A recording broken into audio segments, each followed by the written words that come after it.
하나님의 말씀 요한계시록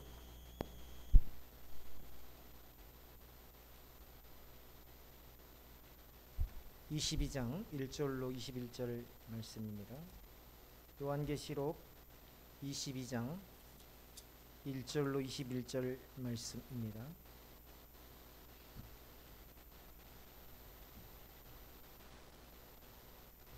일 22장 1절로 21절 22장 1절부터 21절까지 우리 한 절씩 교독해 올리겠습니다.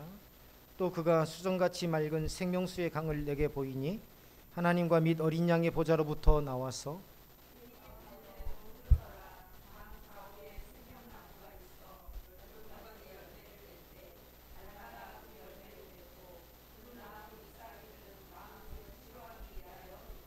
다시 저주가 없으며 하나님과 그 어린 양의 보좌가 그 가운데에 있으리니 그 종들이 그를 섬기며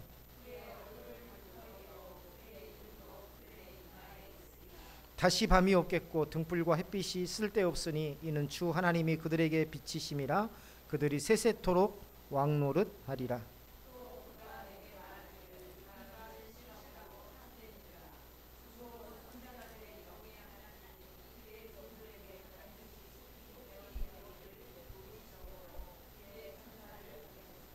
보라 내가 속히 오리니 이 두루마리의 예언의 말씀을 지키는 자는 복이 있으리라 하더라.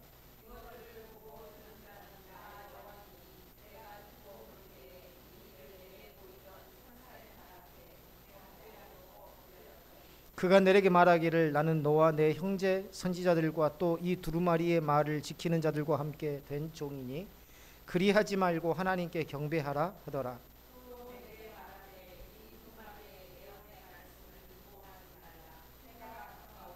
불의를 행하는 자는 그대로 불의를 행하고 더러운 자는 그대로 더럽고 의로운 자는 그대로 의를 행하고 거룩한 자는 그대로 거룩하게 하라.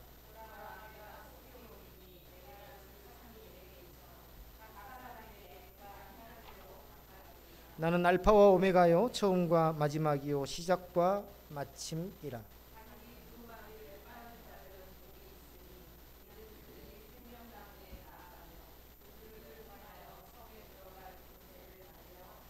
개들과 점술가들과 음행하는 자들과 살인자들과 우상 숭배자들과 및 거짓말을 좋아하며 지어내는 자는 다 성 밖에 있으리라.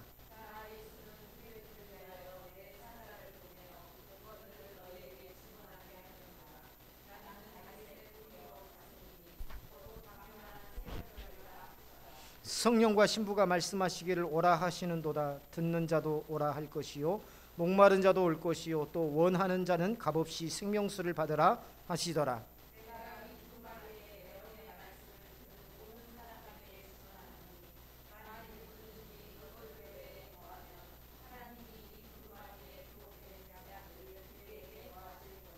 만일 누구든지 이 두루마리의 예언의 말씀에 제하여 버리면 하나님이 이 두루마리에 기록된 생명나무와 및 거룩한 성에 참여함을 제하여 버리시리라.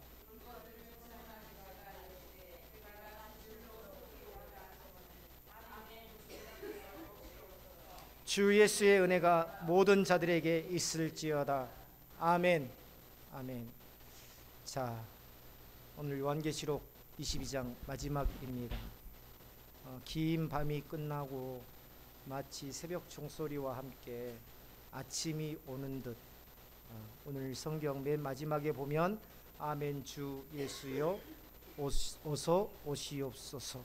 모든 고난받는 성도들의 소망이 이 한 절에 담겨 있습니다. 그리고 맨 마지막 21절에 사도 요한의 축복이 그 성도들을 향한 축복이 담겨 있죠. 주 예수의 은혜가 모든 자들에게 있을지어다. 어서 많이 들어보지 않으셨나요? 우리 축도할 때에 주 예수의 은혜가 모든 자들에게 있을지어다. 보통 통합측이나 다른 교단에서는 예수 그리스도의 은혜가 모든 자에게 있기를 주님 축원하옵나이다 라고 하는데 우리 합동 측에서는 그대로 있을지어다, 성경에 있는 그대로 있을지어다를 사용하고 있습니다. 좀 달라요. 그래서 합동 측의 목사들은 축도할 때 주 예수의 은혜가 모든 이들에게 있을지어다 하고 합동 측 통합 측이나 기장 측이나 다른 교단의 순복음이나 이런 교단의 목회자들은 축원하옵나이다 이렇게 축도한다는 것, 요한계시록 마지막에 마침 나와 있어서 참고적으로 말씀을 드립니다.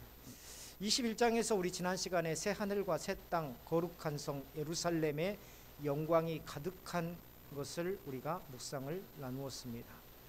자, 창세기에서 시작된 하나님의 역사가 이제 마침내 계시록 22장을 통해서 완성이 되고 인간에게 주신, 모든 사람들에게 주신 하나님의 계시가 아멘 주 예수여 어서 오시옵소서라는 이 말씀과 함께 닫히고 있습니다.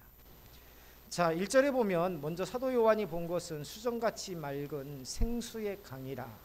우리 1절 다 같이 한번 읽어볼까요? 시작.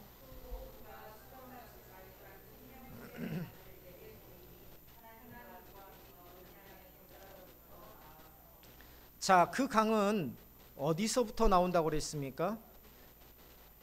더 구체적으로, 그렇죠, 거기다가 밑줄을 쳐놓으세요. 하나님과 및 어린 양의 보좌로부터, 하나님과 어린 양의 보좌로부터 흘러나와 성 가운데를 가로지르고 있습니다. 수정같이 맑은 생수의 강이. 자, 이 성경이 기록된 대로 우리가 따라가면 생명수는 곧 누굽니까? 예수 그리스도이시죠. 죄인에게 주시는 영생의 은혜. 자, 수정같이 맑은 생명수, 흠도 없고 점도 없는, 쇠하지 않는, 이 땅에서의 생명과 같이 호흡이 끊어지면 없어져 버릴 그 생명이 아니라 영원한 생명, 영원한 생명. 어디로부터 나오고 있어요? 예수 그리스도로부터 나오는 그 영생, 그것을 이야기하고 있는 겁니다.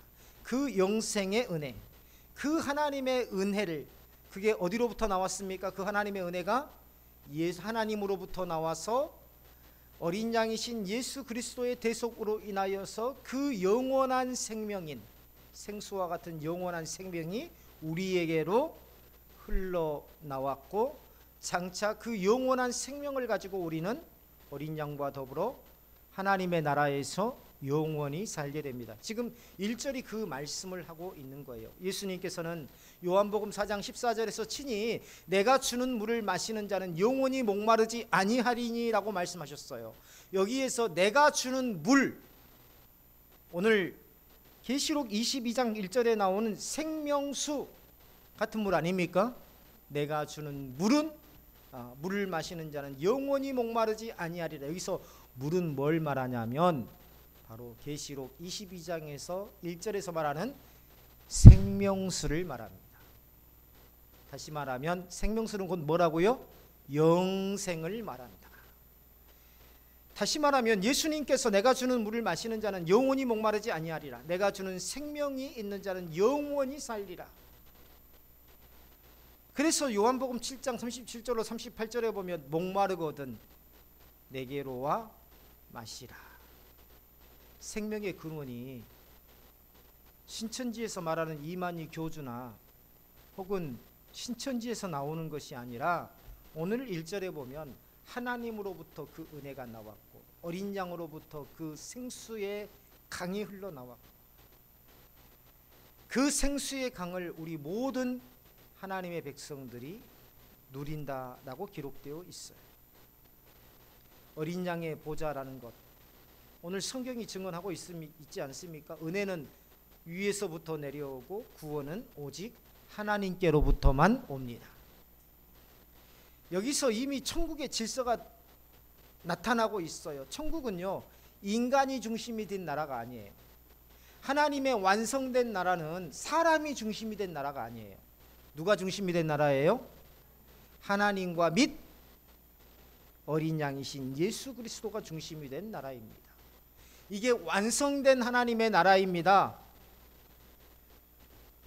그렇기 때문에 생명수는 어떤 신천지에서 말하는 이긴 자, 즉 이만희의 말로 바뀔 수가 없는 것이고, 하나님의 교회 안에 특정한 인물이 앉힌 자리에서 흘러나올 수가 없는 거예요. 지금 신천지는 이 땅의 신천지가 하나님의 나라이고, 이만희를 통해서 생수의 강이 흘러나오고, 그 생수의 강은 곧 이만희가 전해주는 하나님의 말씀이고, 그것을 받아 먹는 자마다 영원히 살 것이다 라고 이야기하고 있지 않습니까? 성경을 왜곡한 것입니다. 생명수는 오직 어린 양의 피와 말씀의 은혜로 하나님께서 주시는 그러한 구원의 실상이다, 실제라는 것입니다. 자, 2절에 볼까요? 2절 다 같이 한번 읽어볼까요? 시작.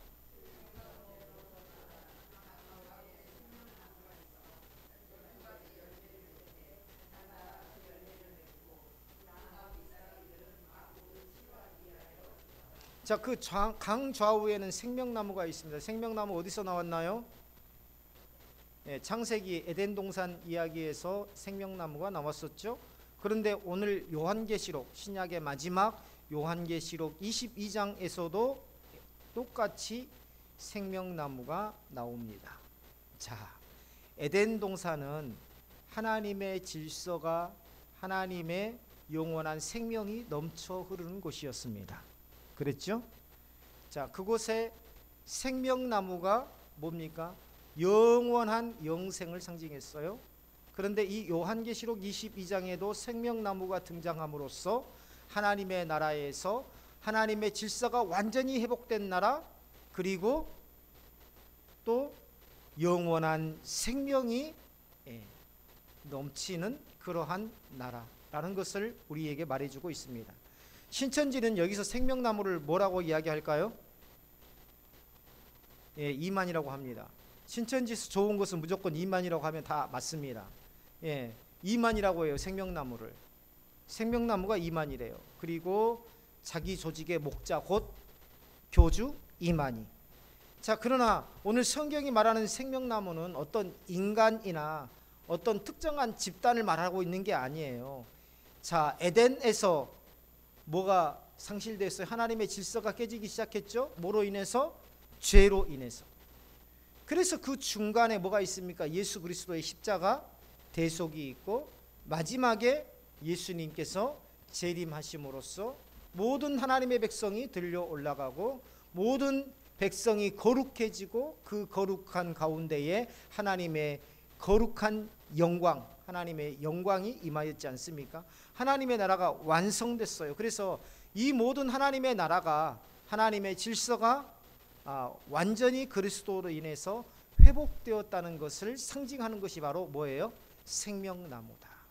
하나님의 질서의 회복, 하나님 나라의 완성, 이게 바로 생명나무가 상징하는 것이지 어떤 특정한 사람을 상징하는 것이 아니다라는 것이요. 자, 에덴이라는 곳이 어떤 곳이었습니까? 하나님의 창조 질서로 움직였던 곳이 에덴 아니었습니까? 그런데 그곳에서 죄가 들어와 그 질서가 깨집니다. 그리고 요한계시록 22장에서 하나님의 그 질서가 완전히 회복된 세계로 인도된다는 것을 말씀하고 있는 것, 그것을 상징하는 것이 바로 생명나무다. 그곳에서 예수 그리스도께서 베푸시는 완전한 생명의 교제를 나누는 것입니다. 성경에서는 이 생명나무가 의미하는 것이 누구인지를 분명하게 증거하고 있어요. 자, 성경에서 누구라고 이야기하고 있을까요? 예수 그리스도라고 이야기하고 있습니다. 요한복음 14장 6절에 보면 예수님께서 친히 말씀하셨어요. 내가 곧 길이요 진리요 생명이라. 예수님께서 생명이라고 말씀하셨어요. 이 생명나무는 바로 예수 그리스도를 또한 상징합니다. 예시록 22장 오늘 성경에 보면 생명나무는 예수 그리스도를 상징하는 것으로 쓰여졌다는 거죠. 2절에 보면 12가지 열매가 달마다 맺힌다. 12가지 열매가 달마다 맺힌다는 말씀이 기록되어 있는데, 이것은 자, 12이라는 것은 하나님의 숫자죠. 완전수입니다. 만수예요. 하나님의 충만한 수, 하나님의 충만한 은혜, 하나님의 영광이 가득한 걸 상징합니다. 그래서 천국에서는 영원한 생명으로, 꺼지지 않는, 쇠하지 않는 영원한 생명으로, 완전한 영광 가운데에, 고갈되지 않는 생명으로 가득 찬 영광 가운데에 살아간다는 것을 바로 12가지 열매가 달마다 맺힌다라는 이 표현을 사용하고 있는 겁니다. 이 신천지에서는요, 이 12가지 열매를 자신의 12지파, 12조직이라고 말하고 있습니다. 무조건 12를 하면 12지파로 해석하는 그런 신천지 해석 방법이에요. 왜냐하면 성경을 읽고 거기에다 꽤 맞췄으니까. 자기들의 조직을 성경대로 만들고 성경에 나오는 문자 그대로 만들고 그렇게 꽤 맞췄으니까요. 그런데 여기서 12이라는 것은 만수, 하나님의 영원한 충만한 영광, 하나님께서 주신 이 생명의 영원성을 상징한다. 그리고 2절에 보면 또 그 잎사귀들은 만국을 치료하기 위해 있더라라고 기록되어 있습니다. 자, 이 땅에서 상처 입고 병든 하나님의 백성들이 장차 하나님의 나라에서 병도 없고 상처도 없고 완전한 평안 가운데에서, 완전한 기쁨 가운데에서 누릴 회복을 상징합니다. 잎사귀들은 만국을 치료하기 위해 있더라. 만국의 실체가 뭐예요? 사람, 자로 모든 백성들, 하나님의 나라에서는 이러한 완전한 회복이 있더라는 것입니다. 신천지에서는요, 이것을 자신들의 목자인 교주 이만희로부터 얻어지는 치유사역이라고 합니다. 이만희가 기도하면 병이 낫고, 이만희가 기도하면 상처가 회복되고, 그래서 이만희를 통한 치유사역이 곧 2절에서 말하는 그 잎사귀들은 만국을 치유하여 있더라라는 그러한 말씀과 연결시킵니다. 2절에 기록된 말씀은 치유의 과정이 아니라, 여기 보세요, 그 잎사귀들은 만국을 치유하여 있더라라는 것은요, 이미 치료된 상태를 말하는 겁니다. 다시 말하면 지금 신천지가 말한 대로 이만희가 기도하면 치료가 되더라, 회복이 되더라 라는 이 뜻은 뭐예요? 치유의 과정을 이야기하는 거죠. 그런데 오늘 2절에서 말씀하신 것은 치유된 상태를 이야기하는 겁니다. 완전한 영광 가운데에 영원한 생명으로 더 이상 아픔도 없고 상처도 없는 그 가운데에 살아가는 백성들을 이야기하고 있는 거예요. 그래서 완전한 치유된 상태죠. 앞서 생명나무에 대한 이야기에서 하나님의 질서가 완전히 회복된 상태라고 말씀드렸던 것처럼 완전한 회복의 상태를 말씀하고 있다라는 겁니다. 그리고 이 천국의 삶에 대해서, 이 완전하신 하나님 나라의 삶에 대해서 3절에 보면 뭐라고 되어 있어요? 다시는 저주가 없다라고 기록하고 있습니다. 죄의 뿌리가 뽑히고 사망이 끝났습니다. 더 이상 저주의 그림자는 다시 돌아오지 않는다. 자, 신천지가 주장하는 것처럼 자신의 조직에는 죄가 없다, 자신의 조직은 죄가 없다라고 이야기를 합니다. 주장을 합니다. 신천지가 죄가 없는 조직인가요? 그곳에는 죄 없는 사람들이 모여 있는 건가요? 아니죠.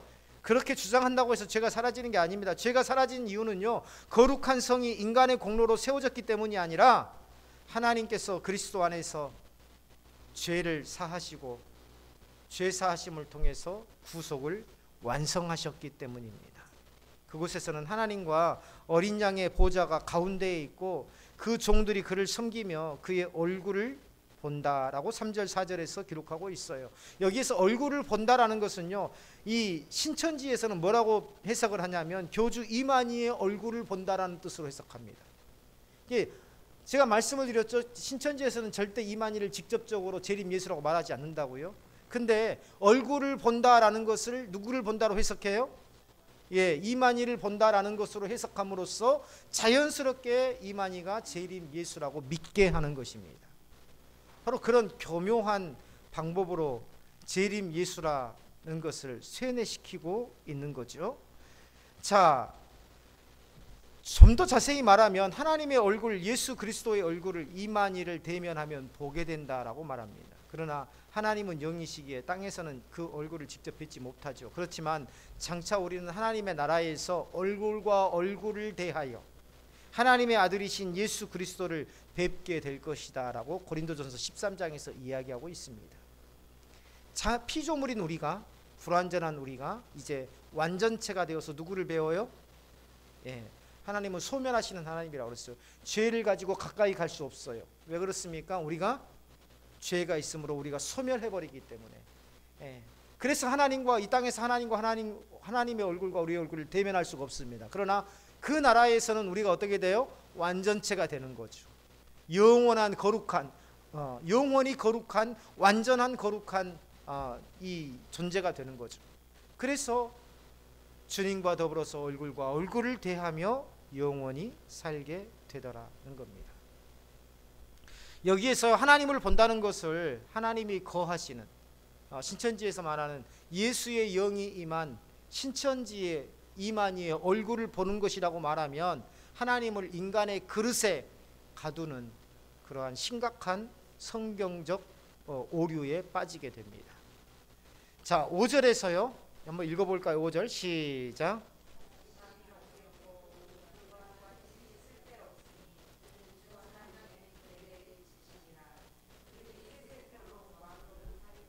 자, 하나님은 친히 빛이시죠. 어린 양이 등불이십니다. 자, 그렇기 때문에 하나님의 나라에는 해도 달도 필요 없어요.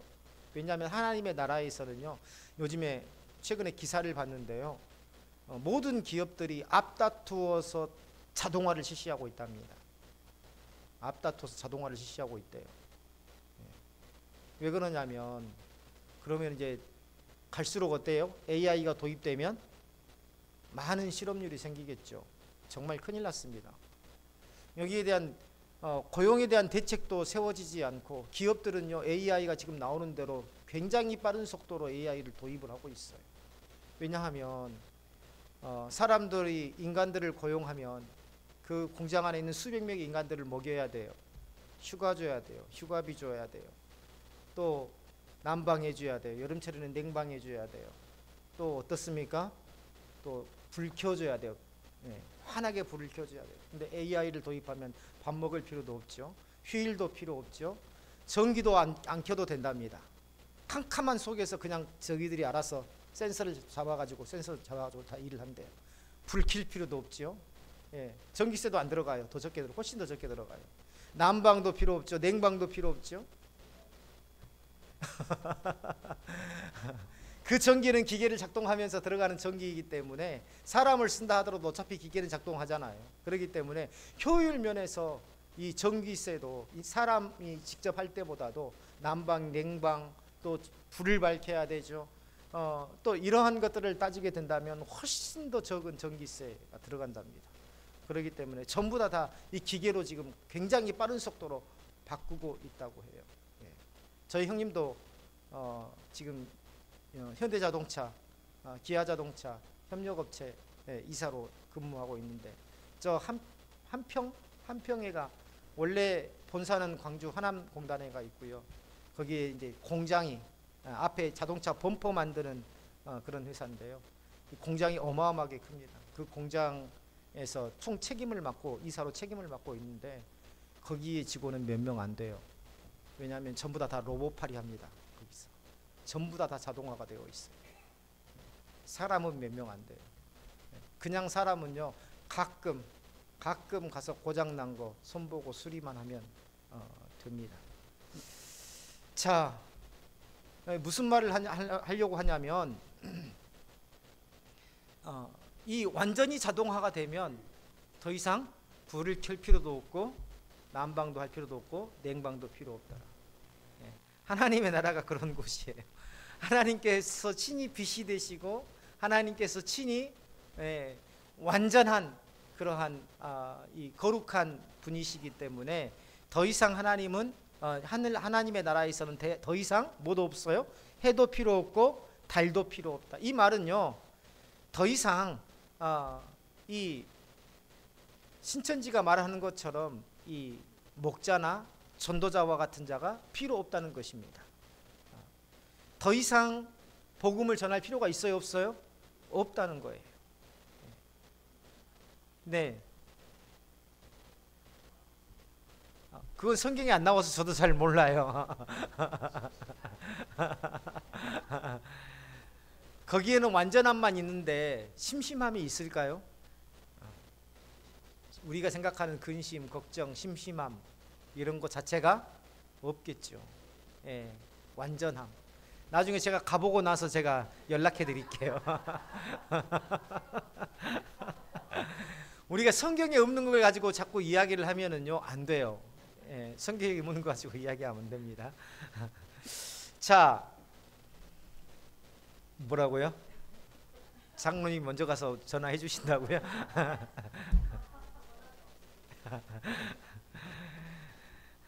하나님의 임재가 완성된 나라, 거기에는 슬픔도 없고 걱정도 없고 근심도 없고 심심함도 없고 외로움도 없고 외로움도 없고 걱정하지 마세요. 할 일이 많을 겁니다. 거기 가면. 자, 이어지는 말씀은요 계시의 확실성이죠. 이 말은 신실하고 참된지라. 6절 다 같이 한번 읽어볼까요? 시작.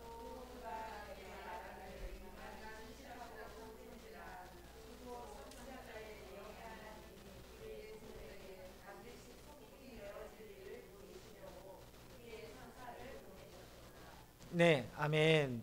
요한에게 보여주신 것, 자, 하나님의 말씀이고 주님께서 신실하신 만큼 이 계시는 계시에 이 계시는 거짓이 없다라는 것을 하나님께서 친히 지금 확증해주고 계신 것입니다. 그러므로 이 계시록 22장 오늘 8절 9절에 보면은요 요한의 이야기가 나옵니다. 이것을 보고 들은 자는 나 요한이니. 자, 내가 듣고 볼 때에 이 일을 내게 보이던 천사의 발 앞에 엎드려 경배하려고 엎드렸더니. 자, 9절 다 같이 한번 읽어볼까요? 중요한 대목입니다. 시작.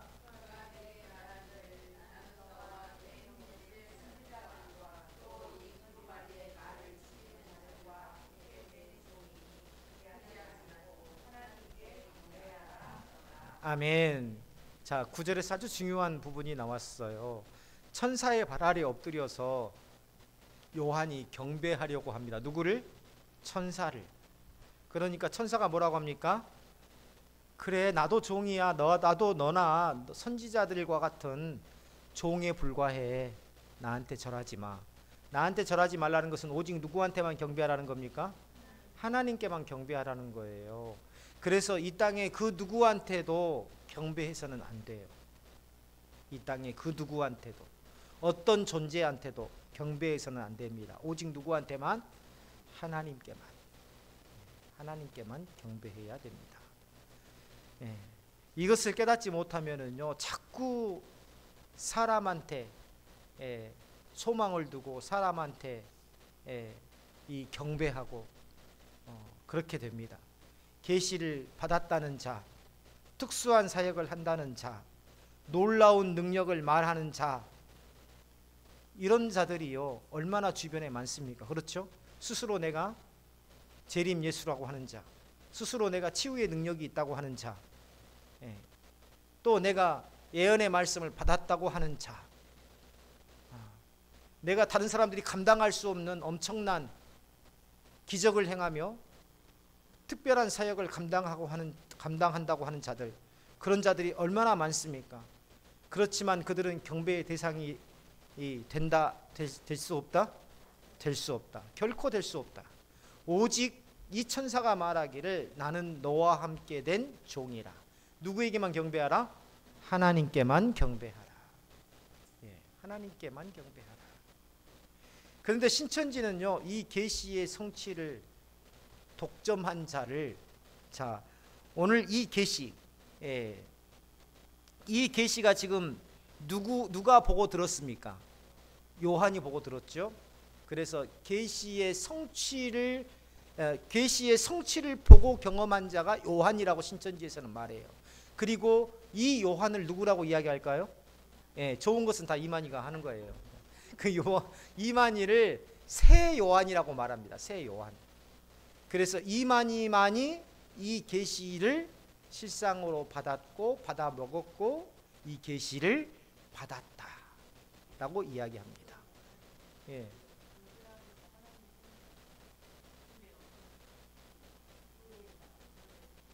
네. 네. 네.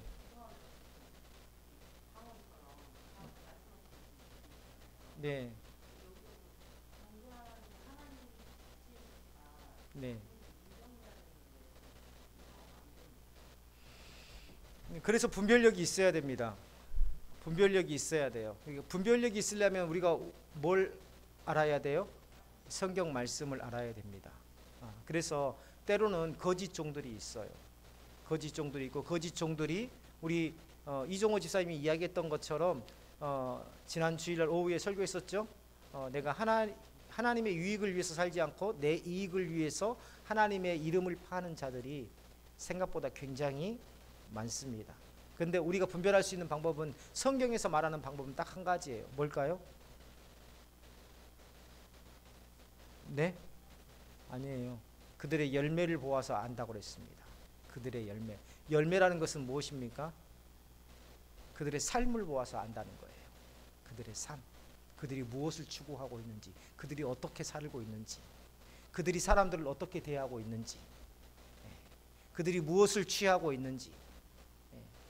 하나님의 말씀을 빙자해서 정말 가난한 자와 병든 자들을 진실로 섬기며 정말 하나님의 말씀대로 살아가는 주의 종인지. 하나님께서는 우리에게 분별의 영을 주셨어요. 사실은 이미 성령께서 분별할 수 있는 분별의 영을 주셨습니다. 당시에는 우리가 그 자리에서는 분별할 수는 없어요. 왜냐하면 하나님의 말씀을 전할 때에 우리가 그 사람의 신비를 꿰뚫을 수 있는 능력이 있는 건 아니잖아요. 그렇죠? 그렇기 때문에 많은 자들이 하나님의 종을 사칭하는 그런 종이라 할지라도 그 자리에서 저 사람이 진실을 말하는지 거짓을 말하는지, 다만 우리에게 필요한 건 뭐냐면 이것이 그 사람이 진리를 이야기하느냐 거짓을 이야기하느냐. 그래서 우리가 기준으로 삼는 게 뭡니까? 성경 말씀이에요. 예를 들어 어떤 목사님이 내가 하나님의 음성을 들었는데, 내가 애언을 받았는데 무엇으로 확인돼야 돼요? 말씀으로 확인되어야 됩니다. 말씀으로 확인되어야 돼요. 그래서 성경 말씀을 알고 듣는 것이 굉장히 중요합니다. 그래서 어떤 말씀을 받으면서 신앙생활을 하는가도 굉장히 중요해요. 그래서 또 보면 어떤 교회를 다니는가도 굉장히 중요합니다. 신비사역, 성령사역 하는데 가보면은요, 정말 실체 없는, 성경에 없는, 성경에 있는 이 말씀들은요 거의 안 해요. 설교 시간에. 아마 그런 교회 경험해 보셨을 겁니다. 그런 목회자들, 그런 주의 종들이라고 하는 자들 경험해 보았을 겁니다. 다 자기 이야기들만 해요. 신비로운 일만 하고, 치유와 관련된 사역들, 성령과 관련된 사역들. 성령 사역하면 어떤지 아세요? 불받아라 불받아라 막 그래요. 불받아라 불받아. 성령은 뭡니까? 존재가, 실체가 뭐예요? 권사님, 실체가, 성령은 실체가 뭐예요? 네? 뭐라고요? 하나님이 보내신 자예요? 성령은 뭡니까? 삼위일체 하나님, 성부와 성자와 성령. 성령은 곧 누구세요?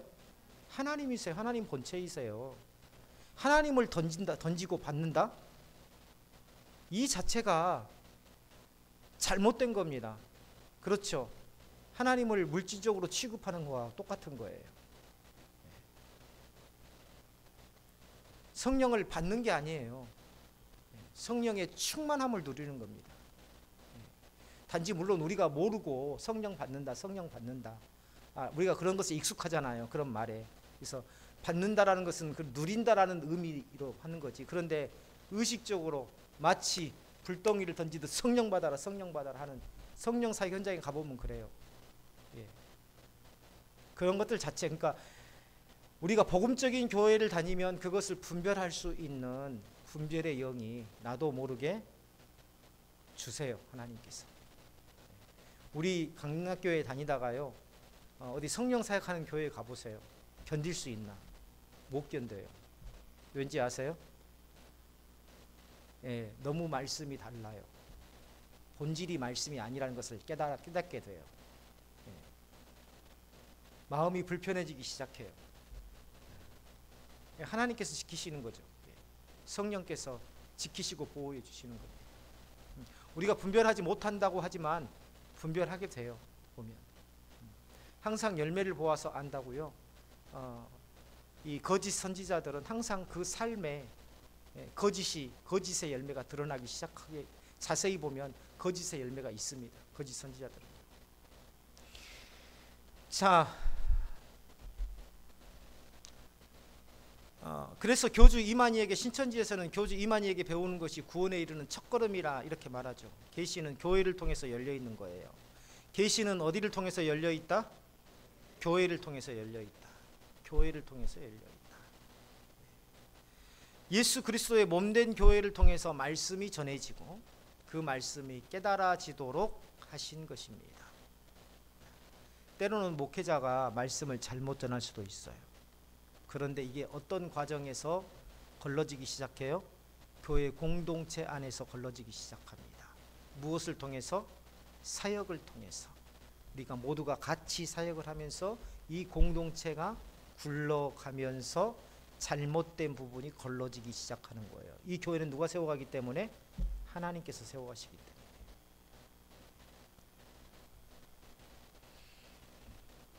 그래서 교회의 모든 계시, 다시 말하면 계시라는 것은 하나님의 말씀이, 계시라는 것은 10개자죠. 열어서 보인다라는 말이잖아요. 그래서 하나님의 모든 말씀이 우리 삶에 깨달아지고 체험되고 하는 이 자체가 바로 계시라는 말이죠. 근데 이 모든 것들이 어디를 통해서 이루어진다? 교회 공동체를 통해서 이루어진다. 어떤 특정한 사람을 통해서 이루어지는 게 아니라 교회 공동체를 통해서 이루어진다. 그래서 혼자 신앙생활 하겠다고 하는 사람들이 잘못된 겁니다. 교회 공동체에서 때로는 부딪히기도 하고 때로는 갈등하기도 하고, 때로는 목사한테 말씀을 듣고 때로는 이 찔림도 받고, 어쩔 때는 성령 충만함도 받고, 어쩔 때는 다투기도 하고, 그러는 과정에서, 그러면서도 공동체 안에서 서로 믿음 안에서 살려고 몸부림치고 노력할 때에 내 안에 부조리한 것들이 전부 다 떨어져 나가더라. 그리고 하나님의 말씀이 깨달아지더라. 그런데 문 딱 닫고 혼자 딱 들어가서 TV 화면으로 예배만 보고 있으면 그런 것들이 경험될까요? 안 됩니다. 관계가 안 되는데, 관계성이 안 되는데 어떻게 그 가운데에서 하나님의 말씀이 깨달아지고 하나님의 말씀이 경험되겠어요?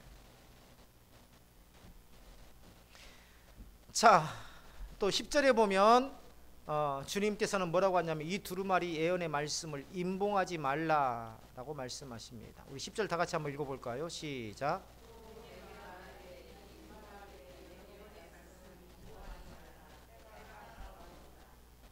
자, 다니엘에게요, 구약 성경에서 다니엘서에 보면, 다니엘서 12장에 보면 이 말씀을 임봉하라라고 말합니다. 임봉하라. 아무나 보지 못하게 임봉하라. 근데 오늘 계시록 22장 10절에 보니까 이 말씀을 어떻게 하라? 임봉하지 말라. 이건 신약 교회에 명령한 거예요. 신약 교회의 명령. 지금요 22장의 모든 하나님 나라의 완성은 지금 22장 7절을 통해서 다 끝났습니다. 그리고 8절부터는 나 요한이 이것을 기록했다. 그리고 하나님께서 그 후에 새로운 명령, 요한에게 주신 이 명령을 지금 기록하고 있는 거예요. 그러니까 이 신약 시대에는 말씀을 임봉하지 말고 모든 공동체, 모든 사람들이 이 말씀을 선포하라, 볼 수 있게 선포하라. 이 말씀이 지금 이루어지고 있어요. 예전에는요, 이 성경을 아무나 못 봤습니다. 그런데 이제는 뭐예요? 누구나 다 볼 수 있죠. 더군다나 더 이해하기 쉽게 주석 성경도 나와 있어요. 주석 성경도 나와 있어요. 보면은요, 서점에 가면 톰슨 성경, 톰슨 투 성경, 뭐 목자 성경, 뭐 해설 성경 나와 있어요. 성경만 보면은요, 성경이 어떤 뜻인지 다 보면 해석이 되어 있습니다. 심지어 설교문까지 나와 있는 성경도 있어요. 목자 성경 같은 경우에는요, 성경 본문에 한 페이지에는 설교가 나와 있고 성경 본문하고 또 한 페이지에는 설교가 나와 있고, 심지어 그런 성경도 나와 있습니다. 그만큼 모든 말씀을 사람들이 볼 수 있는 세대가 되었다. 지금 하나님의 말씀이 성취되고 있는 거예요. 이 예언의 말씀을 어떻게 하라? 임봉하지 말라. 그런데 신천지에서는 임봉하지 말라는 말씀을 자신들의 교주에게 계시록의 비밀이 열렸다라고 해석합니다. 자기의 신천지, 아까 새 요한이 누구라 그랬어요? 이만희.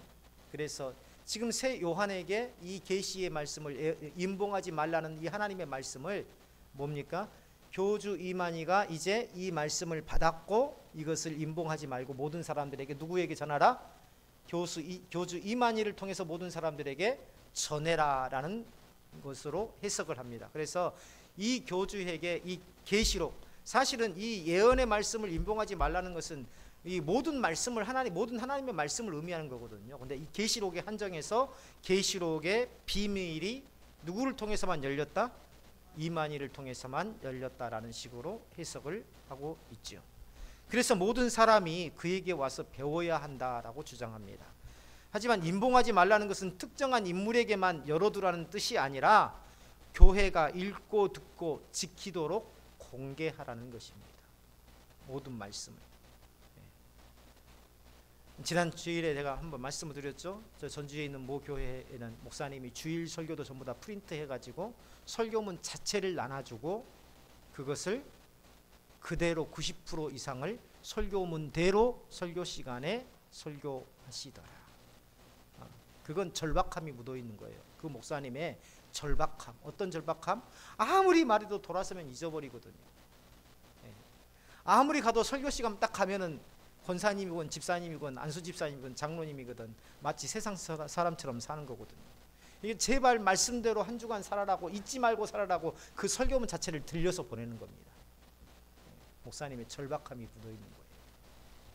바로 임봉하지 말라는 것은 하나님의 그런 절박함, 주님의 그 절박함이 있는 겁니다. 제발 한 영혼이라도 구원할 수 있도록.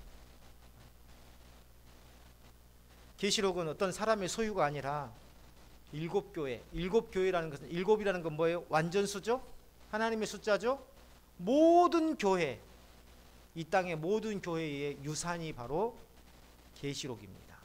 그래서 어떤 시대든 어떤 단체든 계시록을 독점해서 어떤 사람들을 이용하는, 자기 울타리에 가두고 그루밍하고 왜곡시켜서 자신들의 영화를 위해서, 자신들의 명예를 위해서 계시록의 목적을, 기록의 목적을 훼손해가면서 왜곡해가면서 자신들의 영화를 추구하는 그런 신천지 집단과 같은 그런 이단이 다시는 우리나라에서, 이 땅 위에서 나오지 않아야 돼요. 계시는요, 교회를 신부로 단장시키기 위해서 주신 말씀이지 어떤 단체, 이만희와 같은 자를 신격하기 위해서 주신 말씀이 아니다라는 겁니다.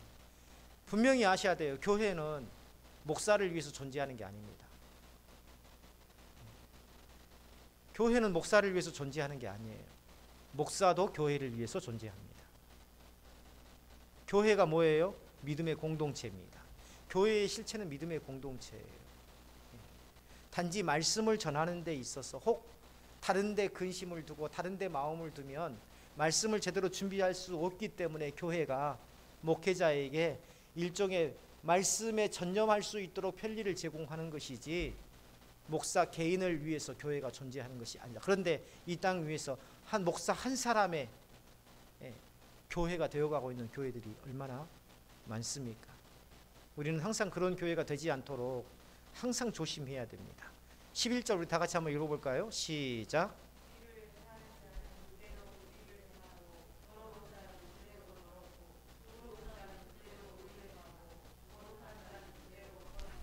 자, 신천지는 이 말씀을요, 실상을 믿는 자와 믿지 않는 자 사이를 갈라서 교주에게 순종하는 자만 남기라는 뜻으로 해석합니다. 교주에게 계시록의 말씀을 듣고 이것을 믿는 자는 이쪽, 믿지 않는 자는 이쪽. 그래서 결국은 순종하는 자만 남기라라는 그러한 뜻. 그러면 결정권은 누구에게 있어요? 이만희에게 있는 겁니다. 이만희에게 절대적인 주권이 주어지는 거예요. 자, 이건 뭐냐면 복음을 들었음에도 불구하고 회개하지 않는 자들의 완고함에 대해서 이야기하는 겁니다. 동시에 은혜로 말미암아 의와 거룩함을 거룩함의 길을 걷는 성도의 삶을 촉구하는 말씀입니다. 우리가 에발산과 그리심산에 대해서 묵상할 때도 그걸 나눴죠. 에발산과 그리심산은 단지 흙과 백 논리로 당신은 저주 쪽에 있느냐, 당신은 축복 쪽에 있느냐, 이것을 이야기하는 게 아니라 그 가운데에 이스라엘 백성이 선 건 뭐예요?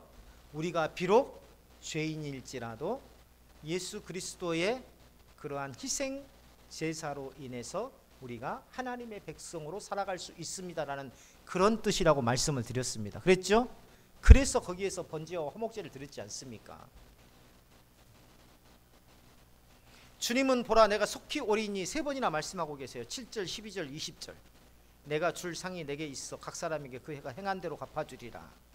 12절에서 말씀하고 있죠. 여기에서 신천지는요, 속히와 상을 자기들이 말하는 시대적인 실상, 조직에 순응하는 것, 교주에게 배우는 행위라고 말합니다. 그러나 주님의 이 속히라는 것은 사람의 달력이 아니에요. 사람의 시간이 아니에요. 사람의 시간은 뭐라 그랬죠? 헬라어로? 기억나세요? 예, 크로노스. 하나님의 시간은 뭐라 그랬죠? 카이로스. 예. 여기서 속히라는 것은 크로노스가 아니라 뭐라고요? 카이로스다. 교회는 언제나 주님께서 오늘 오실 것처럼 기다리고 준비해야 됩니다. 내일 하지 뭐, 다음 주도 있는데 뭐, 1년에 52주나 있는데 뭐 몇 번 빠진다고. 그러나 오늘, 이번 주가 오늘이 마지막인 것처럼 주 앞에 그렇게 살라는 것입니다. 상급도 인간의 공로의 거래가 아니라 은혜로 구원받은 자에게 주님께서 기뻐하시며 베푸시는 영광의 몫이죠. 신천지가 말하듯 계시로 전장을 배우지 못하면 결단코 천국에 들어가지 못한다. 계시록을 배우지 못하면 천국에 들어가지 못한다. 그러면 한글을 모르는 사람들, 글을 모르는 사람들은 영원히 지옥으로 떨어지는 겁니까? 이만희를 만나지 못한 사람들은 영원히 지옥에 떨어지는 겁니까? 저기 이만희하고 상관없는 저기 아프리카 사람들, 저 유럽 사람들 모두 다 지옥에 다 떨어집니까? 그렇나요? 정말 말도 안 되는 거죠. 비복음적이고 이단적인 가르침입니다. 천국은 배움의 완성으로 들어가는 것이 아니라, 계시록을 배운다고 해서 천국에 들어가는 것이 아니라 어린 양의 피로 들어가는 나라입니다. 여기에서 구분해야 돼요. 복음적인 교회에서는 구원을 어떻게 가르칩니까? 하나님의 은혜로 예수 그리스도를 믿는 믿음으로. 두 가지를 이야기합니다. 첫째는 하나님의 은혜, 두 번째는 뭐요? 예수 그리스도를 믿는 믿음. 은혜와 믿음으로 구원을 받는다고 가르칩니다. 신천지에서는 여기다 플러스 하나를 더해요. 뭘 더해요? 이만희가 아니라 거기다가 설마 이만희라고 적겠어요? 거기다가 지식. 세 가지를 가르쳐요. 은혜와 믿음과 지식. 이 세 가지가 있어야 구원에 이른다. 근데 사도 바울이 이야기했죠. 이것에 복음을 더하거나 빼면 그것은 다른 복음이다. 다른 복음이라는 것은 이미 복음이 아니라는 거예요. 비복음이라는 겁니다. 자, 14절에 두루마기를 빠는 자들을 나오죠. 14절 다 같이 한번 읽어볼까요? 시작.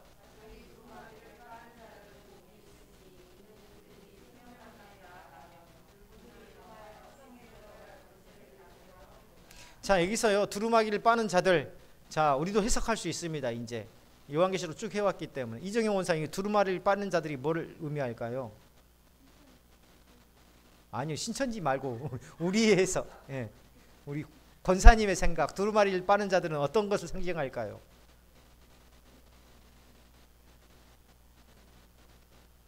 빤다는 거, 이렇게 빨래를 빤다는 거. 네? 그렇죠. 깨끗하게. 어떻게 뭘 통해서 깨끗하게 돼요? 그래서 예수 그리스도를 믿음으로, 또 이 땅에서는 회개를 의미하는 겁니다. 회개를. 예. 자, 어린 양의 피에 옷을 씻어 회개하는 이 회개의 믿음을, 회개의 행위를 뜻해요. 성도는요, 자기의 손으로 짠 천이 아니라 그리스도께서 입혀주신 의의 옷을 입고 있는 자들입니다. 이해하시겠어요? 우리는 우리 옷을, 죄인의 옷을 입고 있는 게 아니라, 너희는 이제 의인이야 하고 예수 그리스도께서 입혀주신 의의 옷을 입고 있는 자들이에요. 그래서 그 옷을 빨고 있다는 건 뭡니까? 내가 의인된 백성으로, 하나님의 백성으로 내 죄를 회개하고 돌이키기 위해서 노력한다라는 의미입니다. 자, 15절에서 성 밖에 있는 자들은요, 개들과 점술가들과 음행하는 자들이라고 하신 이 대목, 신천지는 안 좋은 것은 다 누구라고 합니까? 기성교회 목회자들이라고 합니다. 배도한 목자들, 바벨론 목자들의 기성교회 목회자들이라고 합니다. 그래서 이 말씀은요, 그런데 이 말씀은 모든 시대에 걸쳐 회개하지 않는 자들을 말하는 거예요. 모든 시대에 걸쳐서 회개하지 않는 자들, 자기의 잘못을 모르는 겁니다. 하나님을 거역하고 우상을 사랑하는 이들을 향한 그러한 경고라고 말할 수 있죠. 목회자의 타락은 더 무섭고 더 큰 책임이 따릅니다. 선생이 받을 심판은 더 크다고 했어요. 왜 그렇습니까? 그들의 말 한마디에 많은 사람들이 미혹되고 넘어지고 타락하지 않습니까? 그래서 이 목회자의 타락은 그 무엇보다도 더 큰 심판을 받게 된다. 그러나 성경은요, 심판을 특정 집단의 악인에게만 떠넘기지 않고 우리 각자의 마음을 비춥니다. 교회는 이 대목을 들을 때마다 나는 안전하다가 아니라 주여 나를 긍휼히 여겨 주옵소서라고 이 요한과 같이 엎드려야 합니다. 이 말씀의 모든 결론이 17절에 기록되어 있어요. 17절 다 같이 한번 읽어볼까요? 시작.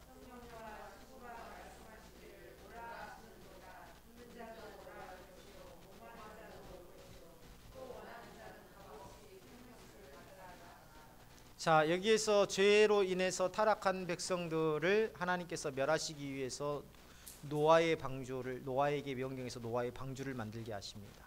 그리고 방주의 문이 홍수가 나고 하늘에서 쏟아지고 땅에서 물이 올라올 때까지 방주의 문은 어떻게 돼 있었어요? 활짝 열려 있었어요. 바로 이것은 뭡니까?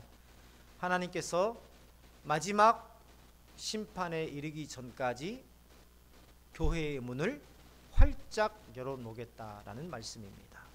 목마른 자도 오라, 원하는 자는 값없이 생명수를 받아라. 어떤 대가도 없다는 겁니다. 구원에는 어떤 대가도 없다는 거예요. 어떤 대가도 없다. 그냥 믿기만 하면 됩니다. 하나님의 순전한 은혜로 받는 거예요.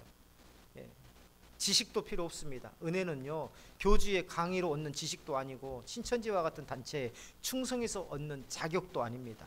그들의 교족부에 적혀 있어야 구원받는 것도 아니에요. 은혜는 예수님께서 이미 값을 지불하셨기 때문에 죄인에게 거저 주시는 선물이라고 이사야서 55장 1절과 2절에서 이야기하고 있습니다. 마지막으로 18절 19절에서 주님께서는 경고하시죠.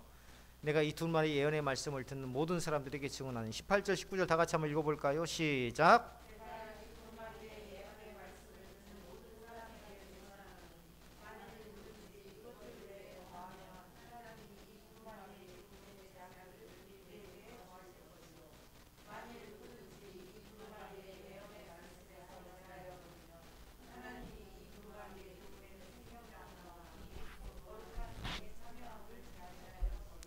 자, 여기서요 뭐냐면 이 예언의 말씀을 더하거나 빼면 그 사람도 제해버리라. 신천지에서 뭐라고 해석하냐면요, 이 신천지 이만희가 전하는 이 계시록의 메시지를 더하거나 빼거나 변질시키면 이 사람은 어떻게 돼요? 제해버린다는 겁니다. 구원에서 제외된다는 거예요. 이렇게 해석을 합니다. 그래서 오직 신천지의 계시록에 대한 권한, 계시록을 자기들 말로 이 계시록을 올바로 전할 수 있는 사람은 오직 누구밖에 없다? 이만희가 유일하다는 겁니다. 이만희가 받았기 때문에, 이만희가 받아 먹었기 때문에. 그래서 이 계시록을 다르게 전하는 사람은 전부 다 어떻게 된다? 제하여 버리신다. 자, 그렇게 해석하고 있어요. 그러나 이건 뭐냐면은요, 하나님의 말씀을 인간의 욕망으로 변조하지 말라는 강력한 권고입니다. 계시록을 자기 시대의 사건으로 조작하거나 상징이라는 이름으로 복음의 핵심을 지워버리거나 반대로 성경에 없는 새 계시와 새 직함을 붙이는 일이 바로 이 경고 예수에 대한 메시지예요. 뭐 이긴 자, 또 새 요한, 예수의 영이 자기에게 왔다는 것, 이런 것들을 경고하는 겁니다. 결국은. 자, 그리고 내가 진실로 속히 오리라는 주님의 약속을 끝으로 교회는 아멘 주 예수여 어서 오시옵소서라고 화답하죠. 내가 속히 오리라. 20절 보세요. 다 같이 읽어볼까요? 시작. 이것을 증하시니가 이르시되 내가 진실로 속히 오리라 하시거늘 아멘 주 예수여 오시옵소서. 자, 여기에서 이것을 증언하시니가 누구예요? 하나님. 하나님이 내가 진실로 속히 오리라 말씀하시자 모든 교회가 아멘 주 예수여 오시옵소서라고 화답하고 있습니다. 마라나타 마라나타 라는 그 찬양 들어보셨죠? 그게 마라나타의 기도입니다. 아멘 주 예수여 오시옵소서. 오늘 우리가 반드시 되살려야 될 기도죠. 이미 오셨다가 아니라 신천지처럼 이미 신천지 안에 오셨다가 아니에요. 요한계시록 마지막 부분에 어떻게 되어 있어요? 모든 교회가 만약에 신천지가 주장하는 것처럼 이 예수의 영이 재림 예수의 영이 신천지 임한에게 임해서 재림 예수가 왔다고 하면은 지금 어떻게 기록되어야 돼요? 오시옵소서가 아니라 예수님께서 오셨습니다. 할렐루야 아멘으로 끝나야 되죠. 근데 어서 오시옵소서. 기다림입니다. 기다림. 아직도 재림 예수는 기다림 속에 있다라는 말이에요. 재림 신앙이 사라질 때 교회는 현재의 부귀와 영화를 추구하게 되어 있습니다. 그거 아세요? 미래가 없는 사람일수록 오늘의 부귀와 쾌락과 오늘의 만족을 추구한다는 것. 그런데요, 미래를 계획하고 미래에 대한 소망을 가지고 있는 사람일수록 오늘의 아픔과 고난을 참고 견딜 줄 압니다. 그런데 미래에 대한 소망이 없는 사람은 그저 오늘 먹고 오늘 마시고 오늘 누리는 게 내 삶의 전부예요. 우리는 미래에 대한 확실한 소망을 가지고 있습니다. 그렇기 때문에 우리는 세상에서 오늘 지금 살아생전에 먹고 누리자라는 이 사람들과 똑같이 살아서는 안 된다는 것입니다. 그들의 가치관을 따라 살지 말고 마지막 축도 주 예수의 은혜가 모든 자에게 있을지어다. 주님의 은혜가 우리를 붙들고 거짓과 미혹을 분별하게 하시며 주 예수의 은혜가 모두에게 있을지어다. 목사에게만 있을지어다가 아니에요. 장로에게만 있을지어가 아닙니다. 누구에게? 모두에게. 은혜가 모두에게 있다는 것은 하나님의 백성은 반드시 하나님께서 지키시는 은혜를 주신다는 겁니다. 아까 우리 이정영 원사님 이야기했듯이 어떻게 분별하냐? 때로는 분별하지 못해도 하나님께서 결국에는 그곳에서 어떻게 해야 돼요? 하나님의 백성이라면 나오게 하시고 건지셔서 하나님의 백성으로서의 그 영광을 누리게 하시더라. 이게 하나님의 은혜입니다. 그 은혜가 우리 모든 믿는 자들 택한 백성에게 있다라는 것입니다. 그래서 가끔 보면 내 자녀가 신천지에 빠져서 아직도 돌아오지 못하고 있는 우리 둘째 형님 큰딸도 아직도 안 돌아오고 있어요. 지금 15년이 다 되어가니까 아직도 안 돌아오고 있어요. 집 나갔다가 10년간 집 나갔어요. 나갔다가 몇 년 전에 들어와가지고 지금 살고는 있는데 아직도 지난번에 요한계시록을 둘이서 지금 계속 지금 토론을 하고 있는데 지금 그 뒤로 지금 어떻게 되는지는 모르겠어요. 아직도 안 돌아오고 있어요. 그만큼 힘듭니다. 지금 그만큼 힘들어요. 하지만 하나님의 택한 백성은 반드시 언젠가는 카이로스 때 반드시 돌아오게 하시더라. 재림의 소망으로 끝까지 신부의 길을 걷게 하시는 그 하나님을 따라 오늘 또 말씀의 확신을 가지고 우리가 여전히 진리의 길로 가고 있음을 생각하며 감사하는 복된 하루가 되시길 주님의 이름으로 축원합니다.